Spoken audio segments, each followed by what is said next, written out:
Wapa kaya akong fried chicken. Crunchy kayo. So, nagluto ko og ka ng special pritong manok kay family di man dire sa Canada. So wapa kayo siya, guys. Nagluto po ko kan, guys, siomai. Siyempre, di mawala ang siomai. Tapos, ang partner ani, magluto ko og, magpares ko og salad. So, muna siya, guys, no? Wapa kaya akong pritong manok. Mura na siya ka ng Jollibee style. Charot.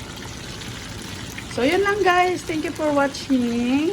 And happy family day sa lahat.